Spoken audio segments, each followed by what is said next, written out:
France 2, Denmark 1. Kylian Mbappe's brace, brilliant for today, and obviously that front three of France super defeated the back four of a team which goes by the names of Denmark. Though Denmark pulled one back after France scored in 7 minutes, obviously they went ahead to regain back their lead in the 86th minute as Kylian Mbappe showed how excellent he is into this World Cup for a side which goes by the names of France. Welcome to Rokani Media Football. How are you guys and where are you watching us from?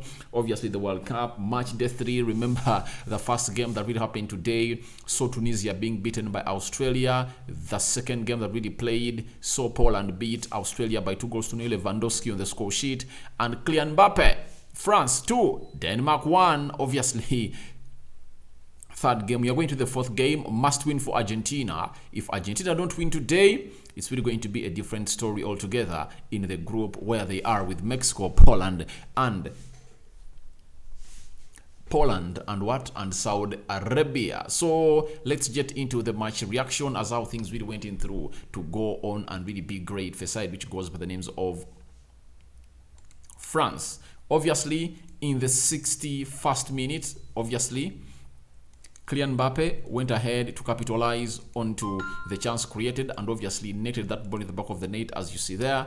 That's how he scored the first goal for a team which goes by the names of France. Then in the 68th minute, Christensen, formerly of Chelsea, now playing for Barcelona, headed it home to make it 1-1, and obviously in the 86th minute, Kylian Mbappe met that ball. A very good ball laid onto the far post by Antonio Griezmann. It shows you his class and brilliancy, and obviously Kylian Mbappe made it, and Christensen couldn't really mark Kylian Mbappe well and get him out of position to stop him to hit that ball in the back of the net, and even Kasper Schmeichel, the captain of Denmark, couldn't do anything to go on and really stop Kylian Mbappe, and obviously that game ended 2-1 in favor of Denmark.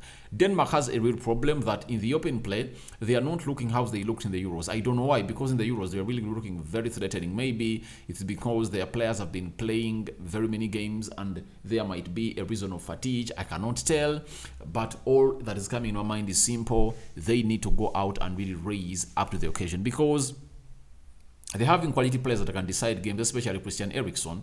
He's like a control of the game and obviously is responsible for that corner that resulted into the goal that they scored against France to make it level. That is not enough for Denmark to see it out. They score in set pieces. Even in the Euros, the goal they got in the semi-final against England was from a set piece, meaning that they capitalized so much of the set pieces than in the build-up play. When they're playing against Tunisia, you saw that they never had a killer instinct in the final third. That's their problem. And for a team like Denmark, you need to be having a killer instinct in the final third. You need to be having it with the presence of Christian Eriksen. I 100% believe he can come on and really create loads of threats to the players. But who is getting him the ball? That's the problem. And I think the coach has lots of things to do if at all they are to go out from this group, because they are now the last in the group with France having 6 points.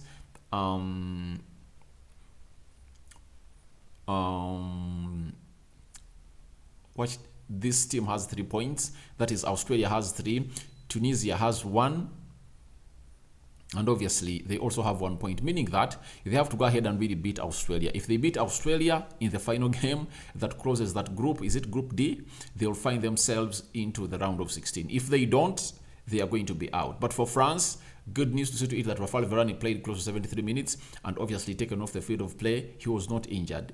The reason as to why they took him off was simple. He has not been playing regular football and is just returning from injury. They need to maintain him and play him on program such that whenever they are going to need him in the knockout stages, he'll be fully fit. 73 minutes played by Rafal Varane, and he has gotten off the field of play. Olivier Giroud having nowhere to play today, and he didn't really score a goal today. Remember, he scored a brace in the game they beat Australia by 4-1. So, Didier Deschamps has qualified to the round of 16. Obviously, I think it's the first team, I think, to qualify to the round of 16, because yesterday we started off with round 1 and round 2 of the group stages. Senegal beat Qatar by 3-1. They never qualified. The Netherlands drew with Ecuador 1-1, and they never qualified, meaning that the first team to qualify to the last 16 is France. Good to hear a defending champion coming out and really getting on to what we call the knockout stages, the round of 16. People told me that, Rokani, you're not tipping France. I believe France are vulnerable. They have not faced a very tough side. That's it. You've seen today against Denmark. If Denmark had a very good flowing front three, they would have gone ahead to beat France. I believe France are having good players, but their threat is so much in Kylian Mbappe, Antonio Griezmann, and Ousmane Dembele. That's it. If they had Karim Benzema in that team, I would have tipped them to go out and win the trophy, but that front three can be stopped.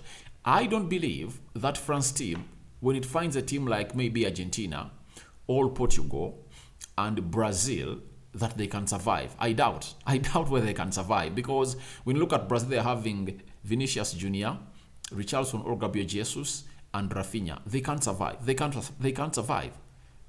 You get Portugal has Bruno Fernandes, Ronaldo, which other player? They're having João Felix. They're having Bernardo Silva. I doubt Portugal has a front three that can really exploit that back four and midfield of a team which goes by names of France. So I believe France has not gotten a real test, according to me. The first test they've got against Denmark, they've passed it, but Denmark never gave them hardships in the final third. That's it. They never. And they capitalize so much on the pace of Kylian Mbappe. What it comes, they are playing teams like England that have players like Kyle Walker who can really match the pace of Kylian Mbappe, and they can pocket them, meaning that they just have to go on and really look out for another dimension in the game of football to go on and really win the game of football. So I don't believe they're among the favorites to win the World Cup. To me, however much Argentina is playing today, I still believe Argentina, Portugal, and Brazil. And the best team in Europe, for me, I tip to come in here and really win the World Cup, is obviously a team which goes by the names of Spain, Denmark, because you see Denmark, the way they play, they can defend very well. You get? They can defend very well. And it's all about them improving on the number of goals they're scoring. That's it. But they can defend very well. But the problem is with the number of goals they're scoring. So France today went ahead and really got that result that was well deserved for them, because they looked the better side. But that assist from Antonio Griezmann reminds me of a man of quality and precision as far as that assist is concerned. He really put in a very great assist for me, and it was really one to go on and really reckon with, that he's one of the best creative midfielders we have in the world. When you look at France, they had 21 shots. Denmark had only 10. France had 7 on target, and Denmark had only 2. So this is where Denmark needs to go on and really improve, because it's the biggest problem they are really facing, according to me. They need to go on and improve this. 48% possession by France, 52% by Denmark. Now, Denmark is a better footballing possessing side. That's why I've told you that if at all they improve their creativity and threatening action in the final third of the opponent, they're really going to be a threat in this World Cup. And if you're France and you're getting a 48% ball possession on Denmark, if you face a team which goes by the names of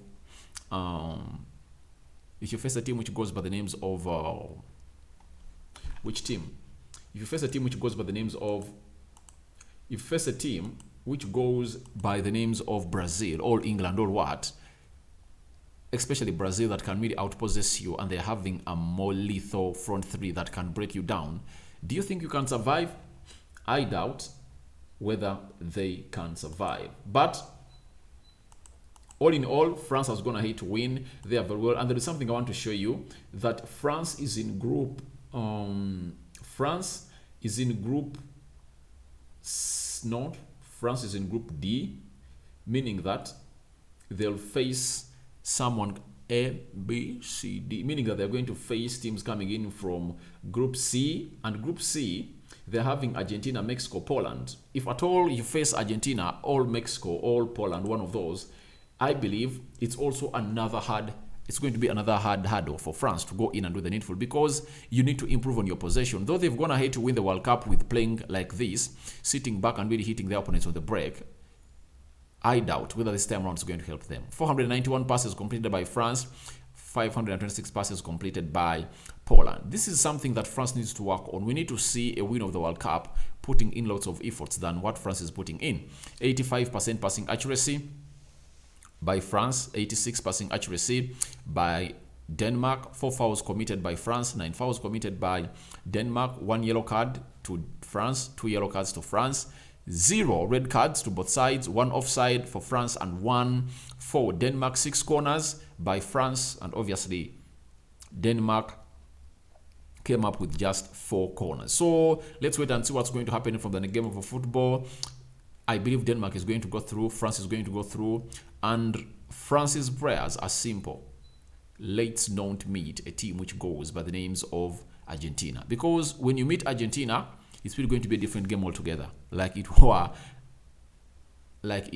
into the semi-finals of the World Cup, because France put 4 past Argentina and the game ended 4-2. Remember that very well. So this time around, they're having a very good defender in Lisandro Martinez that can come out and really do a very good work in defending, not the Marcos Rojo they used to have in that central defense against Otamendi. So thank you guys for watching in through. Rokani David is my name. A sign out. Tell me what your reactions are. France 2, Denmark 1, World Cup Group D. And obviously, we are going into a game of Argentina and a team which goes by names of Mexico. Argentina has never lost to Mexico, I think, in the last 30 years.